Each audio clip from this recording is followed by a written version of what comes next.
Hello guys! What is up mga kababayan, kapatid, kapamilya, and welcome to our newest segment. I'm Lay and this is Hugot with Ley.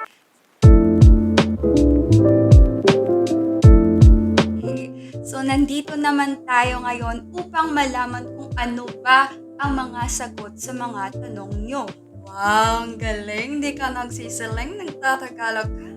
Oo, dun ako sa Manila, nagdako. Anyway, as I was saying, hindi na lang ako magtagalog. Ikaw ba tayo magtagalog, no? So, in this segment, we will be talking about questions and the answers to your questions. So, every video, we will be picking one question in the comments down below. What to answer rather. Kung ano ba lang ang question ang i-answer naman sa mga videos naman. So, make sure to comment down below. And also, don't forget to subscribe to this channel, Dunamis Praise World Conquest, if you're new here. Ang hindi mag-subscribe, tirohon namon. Hindi kami ang matiro ang Holy Spirit. Charot. Anyway, also, don't forget to like and follow our Facebook page, Dunamis Praise World and Conquest. Dunamis Praise World Conquest. Again, subscribe, like and follow. Yes, like and follow. Subscribe, like and follow. Subscribe, like and follow. Anyway, as I was saying, in this segment, I will be answering questions, or rather, different leaders will be answering questions about life, about heartbreak, kung ano man palang ginaan sa kabuhi mo, kung ano man palang Okay, anyway, but yes, we will be answering questions that you have for us and regarding about life or about anything else nga gusto mo mabalaan ang answer. So, for our question in this segment, so let's not forget, February is the love month, di ba? Ang February, amo gani siya ang time ko diin mga couples, mga ginawa sila, makita mo na sila tanan. So, kita nga mga single, dapat stick together ta. Charot, hindi. Okay, walang bitter. Hugot lang, pero walang bitter. Okay, anyway, so, for our very first question, is it possible to love without being loved? Posible bala magpalangga kung ikaw mismo wala ka balo kung anong pagpalangga? Another sub-question is, do we learn to love, or is love natural for us human beings? Rather, did God create us as beings of love? Hihimo pala kita sang Ginoo as beings of love. First, to answer your question, let's go back to the beginning. Sana all may beginning, kami wala. Ayaw kitang pilitin kung di ka pa handa sa susunod na lang. Joke lang.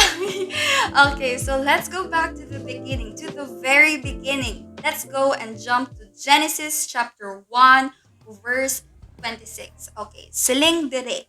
Then God said, let us make mankind in our image, in our likeness, so that they may rule over the fish in the sea and the birds in the sky, over the livestock and all the wild animals, and over all the creatures that move along the ground. So, let me just highlight, let us make mankind in our own image, in our likeness. So, dito makita, God created man in His own image, in His own likeness.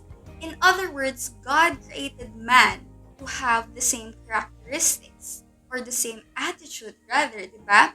So, same pagkita ganit sa verse 27. So, God created mankind in His own image. In the image of God, He created them. So, first, is it possible to love without being loved? No. It's not possible to love without being loved, or rather without knowing love. How do you know, or how do you know how to do something kung ikaw mismo, di ba, hindi ka balo maghimo. Di ba? Makes sense man. So you first have to know what love is in order for you to love. So, syempre sa mga tion, young people, really, kita, we often misunderstood or confuse infatuation with love and lust with love. And I'll be tackling about love and lust and other things in the other videos. But for now, let's just focus in these questions, okay? Pero anyway, we often confuse these three things. Let us remember that love is a different thing. Love is much more spiritual, kumbaga pa. While lust and infatuation are more of the flesh. Flesh na sila ha? Flesh. Di panit. Di panit. Flesh. Flesh. Okay. So, flesh na sila. So, anyway, as I was saying, yes, it's not possible. No, it's not possible, I mean. So, what do you mean to say hindi ka palangga? Kaya wala akong kabalo kung anong pagpalangga. No. No. There's an explanation. Next. So, amo na to, diba? God created man in His own image. And in the image of man, in the image of God, He created man. So, pamangkot, ano ay hanang Ginoo? What is God how? Ano si God how? Yes, He's God. He's the great I am. He's everything. He's perfect. He's Jehovah Jireh, Jehovah Nisi. Yan ang mga characteristics and it's His attitude. It's Him. It's Him being who He is. But what is one nag-stand out kit? Let's go to 1 John chapter 4 verse 7. 1 John chapter 4 verse 7 nagasiling, Dear friends, let us love one another, for love comes from God. Everyone who loves has been born of God and knows God. In another translation here, we can see in the King James Version, Beloved, let us love one another, for love is of God. In other translations, for God is love. Let me just highlight that. Kita sa screen, God is love. So, do we learn to love, or is love natural for us human beings? Did God create us as beings of love? So, to answer your question, yes. Because God is love and He created man in His own image, therefore, we are beings of love. So, doka contradictory, no? Kung ihambal mo nga, is it possible to love without being loved? Because we have love already in our hearts. We have love in our hearts, and it's the love of God. It's the love of the Father nga ara sa aton that makes us possible to know what love is, to find what love is, to feel what love is. That's what makes possible. Amo na siya ang nagkapahimo posible nga makapalangga kita sa isa ka tawo or sa isa ka butang, because God created us in His own image. And in the image of God, He created man. And God is love. Therefore, us, we human beings, can love each other. So, to answer your question again, is it possible to love without being loved? No. But, do we learn to love, or is love natural for us human beings? Bala? Yes. Love is natural for us human beings, as said in the Bible. Did God create us in our own image? I mean, did God create us as beings of love?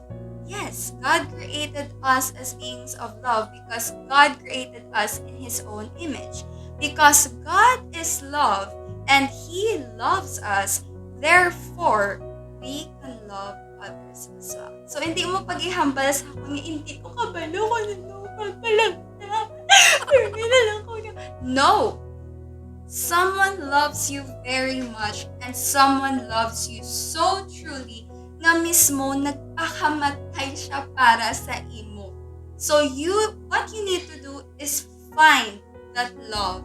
Not in men, not in anything else, but find that love in God.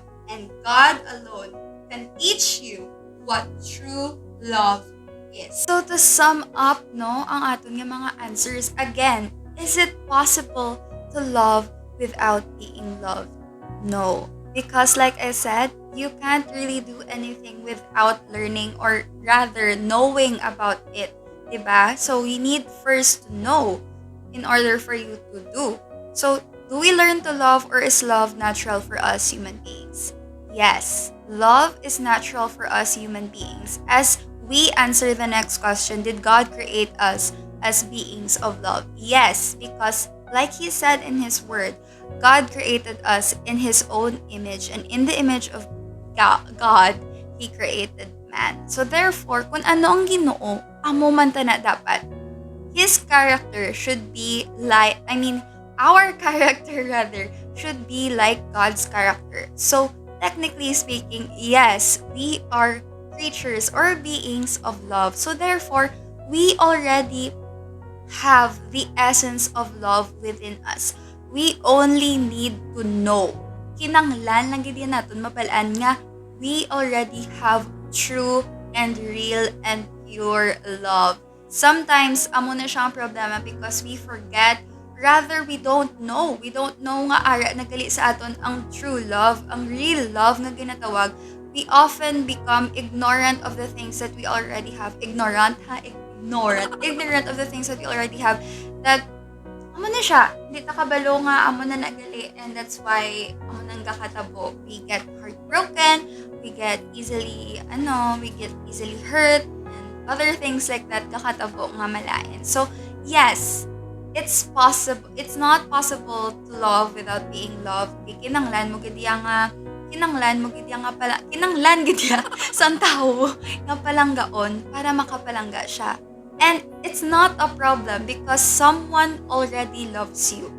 May nagkapalangga sa imo. Dapalo nakakaroon kung sagay kada status sa FB nga wala may kapalangga sa akon. Hinabayaan ko sa dad. No!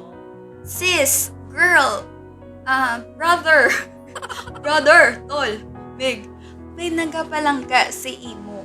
You need to know that. You need to find that love and you need to accept that love because that kind of love is the most perfect, the most real, the most true, the most pure, the most sweetest, grabe. Yes, double superlative. Kaya nga, grabe, gidya. This is the greatest kind of love that you will be ever receiving or you will have received. Yes. So, amo na siya. So, like I said, God is love and He loves us. That's what makes us possible to love others as well. So, paano na naman mo malaan? Ano man eh? Katuan na mo ng Ginoo. Paano later kami kung paano? Fortunately for you, luckily, no, not luck, but this is a blessing and this is no accident for this February. Excited ang mga ido ko. Wala ko pa ganit na hambal.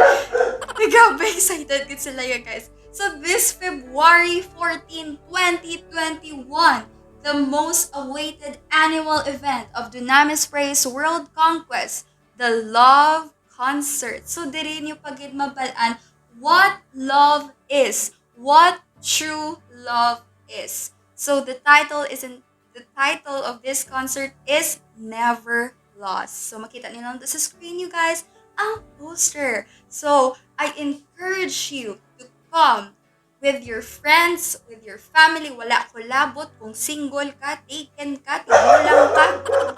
Wala ko labot kung animal ka.